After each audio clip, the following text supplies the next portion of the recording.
Hi, I'm Dana Brownlee, and I'm here with another quick tip. One of the questions that I'm frequently asked is, Dana, how do you deal with a difficult sponsor? Or what if your boss or your sponsor is really one of the biggest problems on the project? And I admit it's a really thorny situation, but unfortunately, not too uncommon. I actually wrote a white paper called The Project Manager's Guide to Dealing with a Difficult Sponsor. It's available on our resource library. But in this quick tip, I just want to talk about one particular type of difficult sponsor. This is that sponsor that wants you to do the impossible, that wants you to boil the ocean, and preferably by tomorrow if you can do it. That can be really, really difficult. So, what are some of the things a project manager can do if you're in that situation?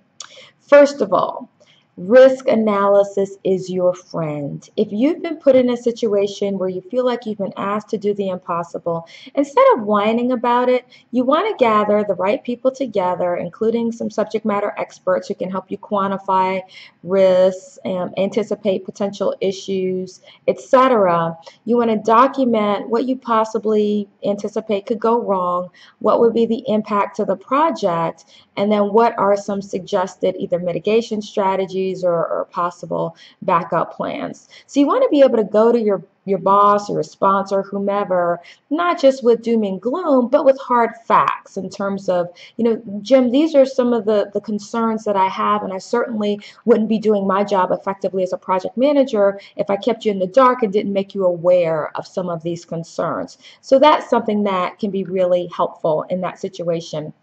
Another thing is you can kind of ask leading questions. So if you have concerns about turnover, you have concerns about meeting the due date given some of the previous vendor mishaps or some of the technology failures, you might just ask some of those leading questions. So Jim, just to clarify, I know we had some vendor mishaps in the past, and my recommendation is that we use a few different vendors to diversify and minimize risk. I know up to this point, we're only supporting the one vendor, or only partnering with one vendor. What if that vendor does not meet our timetable? What would you recommend we do if that were to happen? Or what would you recommend we do if the technology fails? So in a sense, you're anticipating what possibly could go wrong, and then you're asking him or her a leading question that gets them to imagine that situation coming to fruition. So that can also be another powerful technique. You also want to proactively document the specific support that you need from them in order to feel comfortable about the project being successful. Okay? It might sound something like this. Lucy, I know that we've bitten off quite a lot with this project, and I certainly want to get you the results that you're looking for. I've spent some time with a few SMEs on the team over the past few days, and what we've tried to do is think through what are some of the key elements or some of the key support areas that we need from you in order to make this project a success. We've called it in past projects, we've called it critical success factors. And we've outlined very specific things we need from our sponsor in order to be successful. It could be things like maybe you need the sponsor to participate in certain key meetings. Maybe you need the sponsor to send out some critical communications to the larger team under their email as opposed to coming from someone else's email.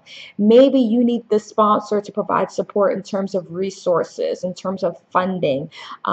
Maybe you need support for having employees who are cross-trained to minimize impact of losing a key resource halfway through the project. Whatever you think you need, don't wait until the problem happens. Try to think through it beforehand. Look at problems you've had in the past. What went wrong in the past? So anticipate or forecast some of those things might happen on this project or future projects, and let's go ahead and minimize those risks. And then finally, if you've done the risk analysis, you've asked for the additional support, you've painted the picture of what could go wrong and you're still not receiving additional support, you've asked for critical success factors, or you've identified those and you're not getting the support that you need, If it's a sinking ship, you might want to get off, okay? So that certainly is prudent as well. You don't want to set yourself up for success. So if you can envision that there's no way that you can be successful, you really might want to have that conversation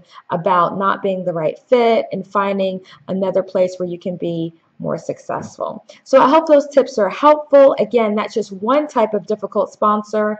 For more on how to manage difficult sponsors, please look at the full white paper on the website. You can find it under the resource library tab at our website, which is professionalismmatters.com.